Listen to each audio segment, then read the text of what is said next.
Nesse vídeo, nós vamos conhecer em mais detalhes como o famoso fungo Cordyceps, que na série, The Last of Us, transformou as pessoas em zumbis, os famosos infectados, e que no caso, na vida real, esse fungo infecta os insetos. Nós vamos entender os detalhes desse processo e um pouco mais sobre as enzimas envolvidas em como esse fungo penetra nos insetos e toma conta do corpo deles.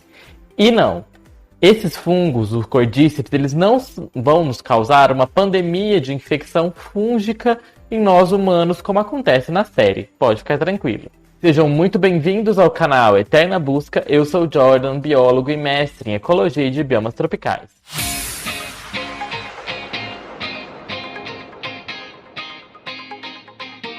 Vale relembrar que na série The Last of Us, baseada no jogo de mesmo nome, nós temos um fungo que aparentemente teria sofrido uma mutação por conta das mudanças climáticas, que então ele passou a infectar humanos. E no caso, ele passa a tomar conta do controle do ser humano e transforma ele em pessoas sem vontade, que vivem para atender às vontades, digamos assim, do fungo.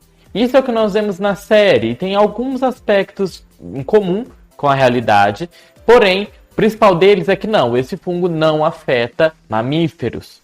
O grupo que dá origem na série são os chamados Cordyceps. Eles são um tipo de fungo parasita, geralmente, que infecta insetos em diferentes estágios do seu desenvolvimento dos insetos, desde larvas até a fase em que eles são adultos.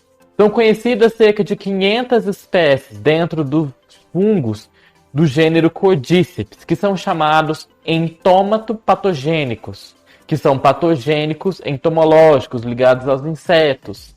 E vale lembrar que, no caso, os fungos Cordyceps, eles não só, esses grupos dos Cordyceps não só vivem nos hospedeiros, eles também vivem no ambiente. Nós vamos explorar isso mais daqui para frente ao longo dessa série de vídeos, que nós estamos preparando aqui 3 vídeos nas quais nós vamos explorar vários aspectos do Cordyceps. Por isso, não deixe de se inscrever para você conferir tudo quando os vídeos saírem.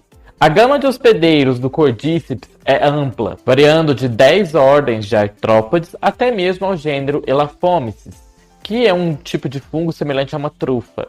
Porém, apesar dos fungos poderem ter essa plasticidade como nós escrevemos, as espécies elas estão restritas a uma única espécie hospedeira comumente, ou então a um conjunto de grupo de espécies hospedeiras que estão intimamente relacionadas, que são do mesmo gênero, por exemplo. A distribuição do Cordyceps ela é cosmopolita, incluindo todas as regiões terrestres, exceto a Antártida, com o auge da diversidade de espécies do tipo Cordyceps ocorrendo nas regiões subtropicais e tropicais, especialmente no leste e sudeste da Ásia.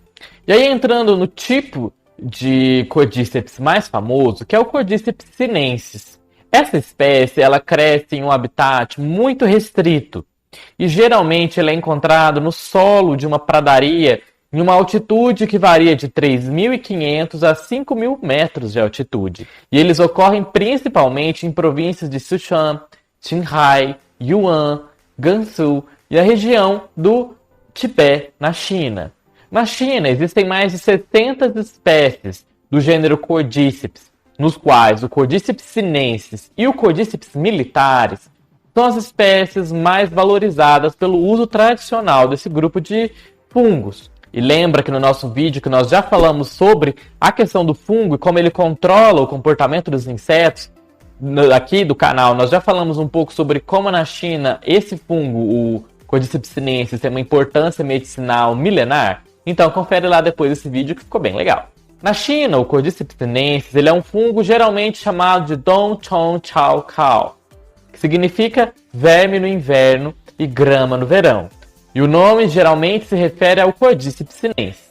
Esse fungo parasitador de insetos vive principalmente na cabeça da larva de uma espécie particular de mariposa, a Epialus armoricanus, mas é ocasionalmente encontrado crescendo em outras espécies de mariposa. Como nós dissemos, esse grupo de fungos parasitas são parte dos ascomicetos, e todas as espécies conhecidas atuam como endoparasitas, alimentando-se principalmente de insetos e outros artrópodes e algumas espécies de alguns tipos de fungos.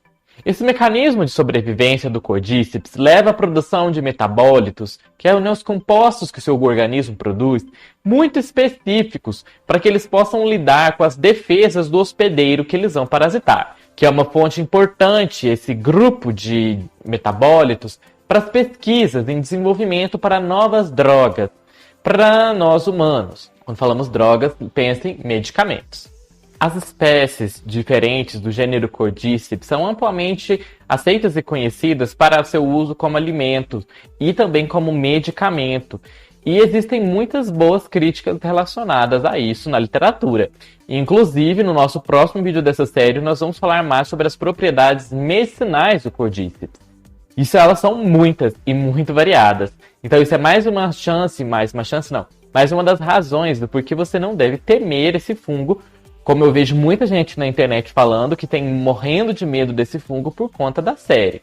Porque nós usamos esse fungo há milhares de anos. Vamos começar por entender como é que esse fungo infecta os insetos e para isso nós vamos começar pela pele deles, a epiderme.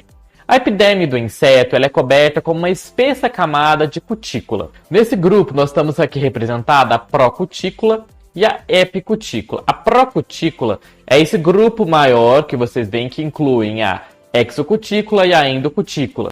E a epicutícula é aquela porção que fica mais ali em cima, que está aqui em preto. E esses grupos são chamados também de tegumento. O tegumento do inseto ele é composto por quitina, proteínas e lipídios. Que, por exemplo, nessa imagem nós temos aqui em cima a epicutícula, que é composta, né, por lipídios e proteínas. Depois nós temos a exocutícula, que tem a quitina, que tem as proteínas, cálcio também. A endocutícula, que ela também é formada, né, pela quitina, pelas proteínas, por cálcio. E aí nós temos as mais internas, só para vocês terem essa esquematização visual. Sabe-se que a epicutícula e a cera constituem a cobertura mais externa da porção da cutícula.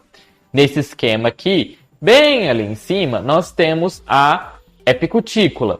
E lá na epicutícula, a parte mais externa dela é onde vocês podem perceber que é a cera. É a camada da cera que está aqui numa fina camada, num tom meio bege. Essas estruturas não só servem como uma barreira protetora contra organismos que possam tentar infectar o inseto, mas elas também ajudam o inseto a evitar a perda de água. E ela ajuda também a servir como uma interface entre o corpo do inseto e o ambiente na qual ele está. E aí nós entramos no processo de invasão do fungo. O fungo ele tem que invadir essa dura cobertura de tegumento, né, dessas epicutículas, essas camadas, para que eles cheguem até no hospedeiro. A infecção fúngica ela vai começar com as estruturas, que são os conídeos fungílicos, que eles chegam lá na superfície do inseto, os famosos, né, que nós chamamos de esporo. Vamos chamar popularmente de esporo, mas é um conídeo. Primeiro ele cai lá em cima, como está representado aqui, e aí ele caiu na superfície, bem acima da cera. Então, uma vez que esses conídeos se estabelecem na cera do inseto, eles começam a germinar. Vamos pensar germinar, né? Porque não é uma planta, é um fungo.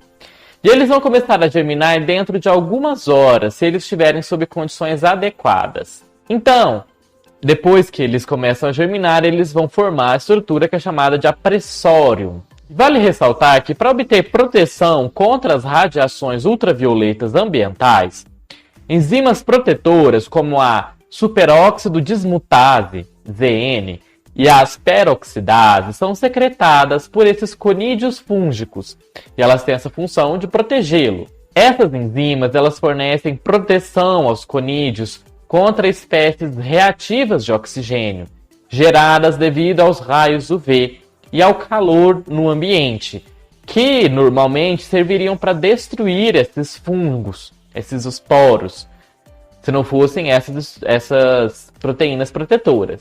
Em outros fungos parasitas, como Beauveria bassiana, esses fungos são dotados de manitol 1-fosfato desidrogenase e o manitol desidrogenase, que ajudam o organismo, esses esporos, a tolerar estressores como o peróxido de hidrogênio, formado ali pelos raios UV, por exemplo, ou como as plantas podem usar esse peróxido de hidrogênio para matar fungos, assim como para se proteger da radiação UV e o calor crescente. Assim, eles vão regular o acúmulo de manitol. E lembra, sobre esse fungo, a Beauveria bassiana, nós falamos sobre naquele vídeo lá em que eu falo sobre os fungos zumbis. Esse estresse ambiental extremo na qual esses fungos vivem, principalmente o sinensis, que nós vemos descrevendo lá da área do Tibete, torna esses fungos preciosos, dotados de compostos bioativos, muito especiais e de enorme valor medicinal. E isso tem sido explorado comercialmente na medicina oriental em todo o mundo há séculos, há milênios, na verdade.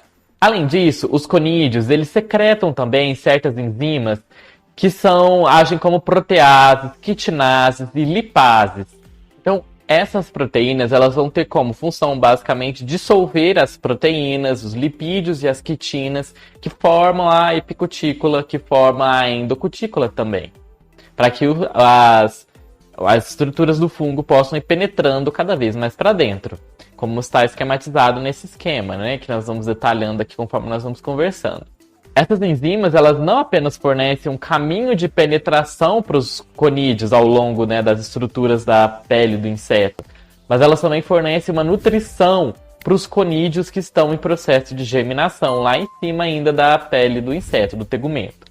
Devido à natureza dura da cutícula, composta de cera e epicutícula, o fungo experimenta uma entrada difícil passando pela cutícula e, portanto, às vezes o fungo invade o hospedeiro através da sua boca e faz o seu caminho pelo intestino.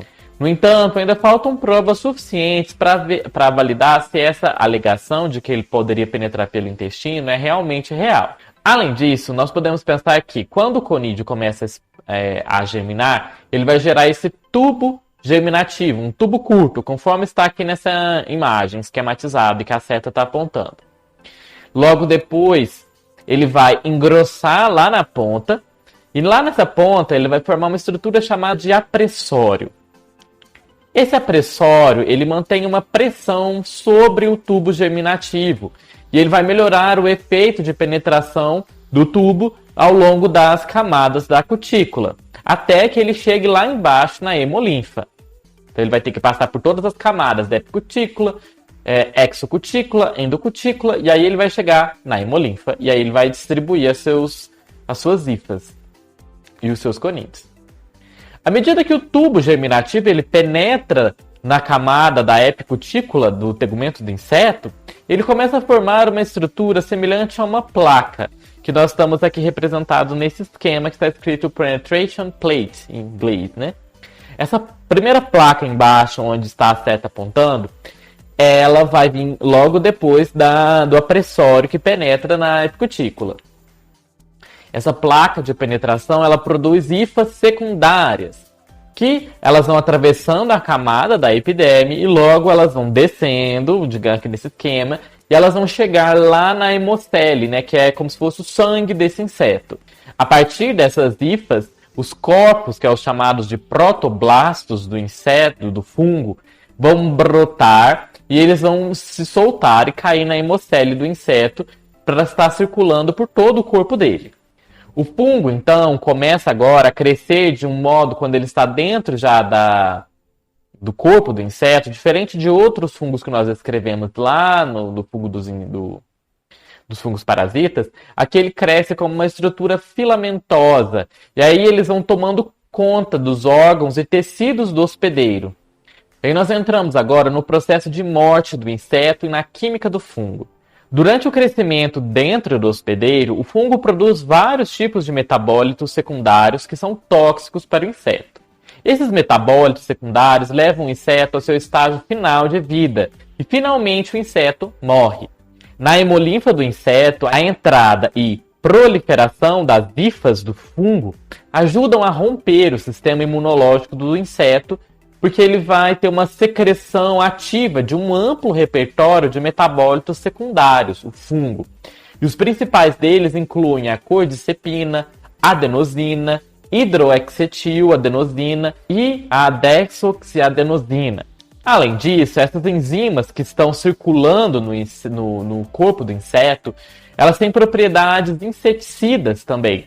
como os pepsídeos cíclicos, também inclui, né, a cordycepina, a cephalosporinides, a piridina 2, o 6-ácido dicarboxílico, o 2-carbixemetil, o furano. Todos esses compostos, eles causam uma digestão do corpo das larvas e um extenso crescimento fúngico, porque aí conforme o corpo da larva vai dissolvendo, o fungo vai se alimentando. E assim ele vai crescendo, e aí ele então vai saindo do corpo do cadáver do inseto, como você vê nessa estrutura aqui, que sai da cabeça da larva e vai crescendo para fora da terra. A exaustão mata também a larva. E finalmente ela é convertida num cadáver com uma extensa proliferação desses micélios fúngicos, como na foto. No entanto, quanto tempo realmente leva para o fungo matar as larvas, uma vez que ele infectou a larva, ainda não é claro. A entrada fúngica na hemolinfa do inseto suprime seu sistema imunológico das larvas e vai causar uma cessação da vida dos insetos, especialmente porque ele vai parar de comer, ele vai passar a ter convulsões, ele também tem outras rupturas fisiológicas do seu mecanismo do corpo, né, porque as hifas vão penetrando nos órgãos, e também a sua bioquímica de funcionamento por conta da extensa produção de compostos secundários. Ainda existe incerteza sobre se a vida das larvas infectadas ela é cortada por conta da secreção dessas micotoxinas que o fungo produz, ou se é devido à absorção de nutrientes vitais, como carbono e nitrogênio, porque o fungo está roubando esses compostos da larva para si. E em nosso próximo vídeo nós vamos explorar as propriedades medicinais do fungo Cordyceps, e você vai se surpreender bastante sobre o quão extensas são essas potencialidades que esse fungo possui. Por isso, não deixe de se inscrever aqui no canal e não precisa ter medo também do fungo Cordyceps, porque ele não vai infectar você como acontece lá na série. Mas, para você ficar entendendo melhor sobre esse processo de infecção dos fungos que parasitam insetos, que não são só os Cordyceps, vou deixar essa série de vídeos aqui para vocês acompanharem. Vejo vocês nesse vídeo dos fungos e no nosso próximo vídeo. Até mais!